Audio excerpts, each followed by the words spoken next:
The Switch 2 is way more powerful than we think, and thankfully we now have a video out there that actually can explain to us how powerful it is, because we've only seen like a 2-minute clip of the thing in action, and it wasn't even the real console. It was a 3D render of the console plus off-screen gameplay of a new Mario Kart, but still, with that little bit of information, we now know exactly how much stronger the Switch 2 is going to be in comparison to the Switch 1. This is Jarrell, and he works for Sungrand Studios. This is an indie game developing studio, and he's actually going to sit and explain to us why he believes the Switch 2 is way more powerful than the Switch, and it actually shows with the Mario Kart 9 trailer. Now, he develops games for a living, and he may or may not actually have a Switch 2 or know about the Switch 2, but he claims at the beginning of the video that he's under NDA, and he doesn't want to say anything that could get him in trouble, but he kind of alludes to the fact that he knows about the hardware and he knows it's going to be powerful. I just want to make sure that I don't accidentally reveal anything that's protected by NDA, so I'm very careful with my script here. But he pretty much dives into this off-screen trailer of Mario Kart 9, or if you even want to call it a trailer, this off-screen gameplay, and actually finds some really interesting tidbits that tells us how powerful Switch 2 actually is. The first thing he points out is physics-based shaders that you can see on the characters. For instance, you can see on Mario, it pretty much just shows better ways the lighting interacts with moving models, and you can tell from the cart to actually Mario's model himself that there's a lot of shaders going around his face. You can see his hat shading his eyes as he moves and turns around the corner as the light source moves behind him.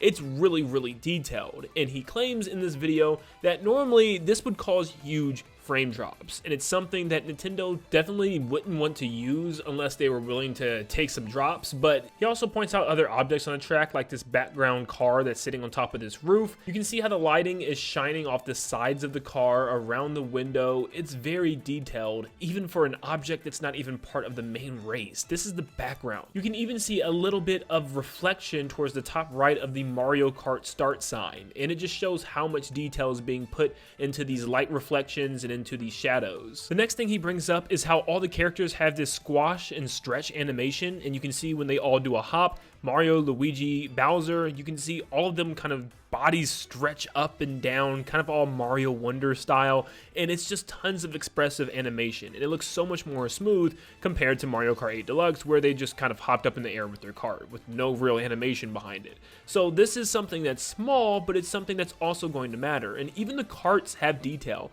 You can look at the tires, how they stretch and squash a little bit as they jump into the air, and the cart kind of bends a little bit from that hop, so I think that's pretty cool. He then talks about how there's a lot of texture mapping, and if you look at the textures of the road and even the dirt, they are in high detail. You can even see some dust from the sand on the actual gravel. You can see cracks and little dents into the gravel itself, and you can see little pieces of rock in the sand when you go into the sand section.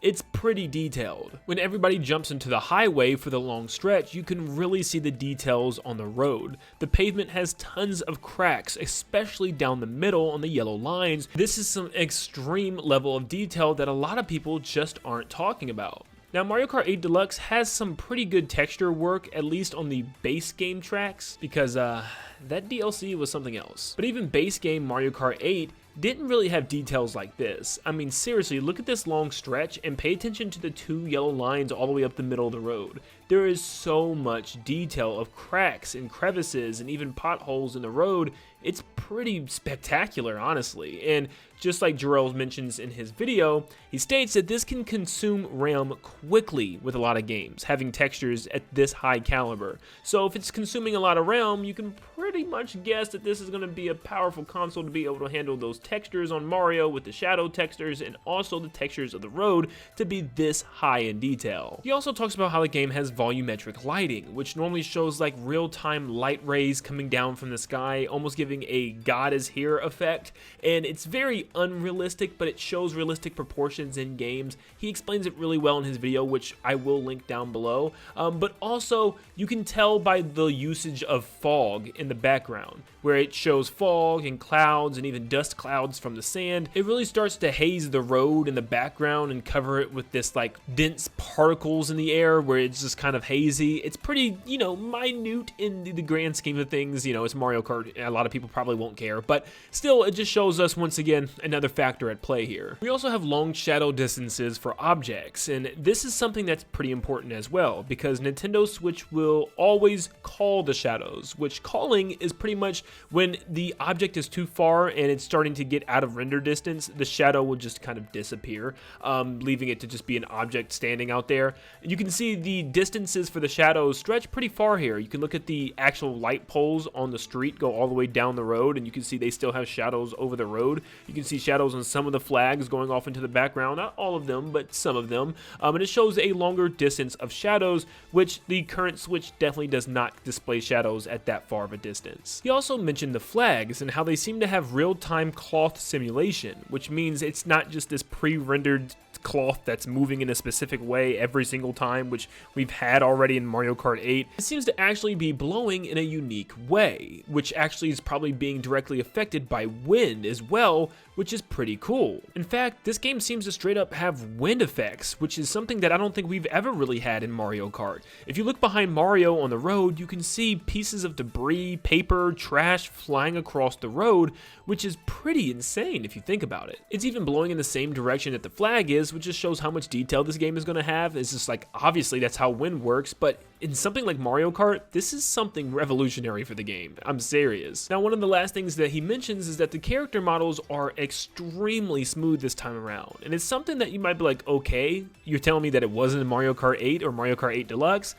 Not at all. Actually, look how smooth it is around Mario's head, and his ears, and his arms, and the cart itself.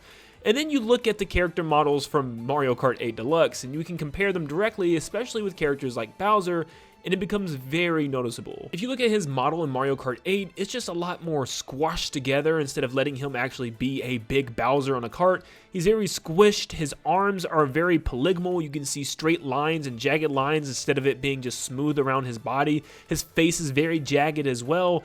It's completely different. It's literally night and day for a model change. And of course, I'm not talking about Donkey Kong's new look in this instance, that's definitely for another video, but I'm just talking that he looks so much better. His arms in Mario Kart 8, the model was just very old, you know what I mean? It's just very jagged, like I said, polygonal, straight lines. His hair almost looks like it's just frozen and chiseled in place in Mario Kart 8, where it looks more lifelike and rounder in the brand new Mario Kart game. If you want to see Drell's whole video on YouTube of him analyzing this trailer, definitely click on the link in the description. He goes into further detail because he's an actual game dev. I'm not, so he knows what he's talking about. So yeah, I know some of you guys out there and some others were worried about power. Personally, I'm not worried about it, at least not for first party. I still am very skeptical about third party games because it's Nintendo. I still will never buy a third-party game on Switch just because they run so bad. I'm sorry, that's just me. But yes, rest assured, Nintendo's first-party games, just like on current Switch, will still continue to be great, and there seems to be a lot more powerful underneath the hood than previously expected. But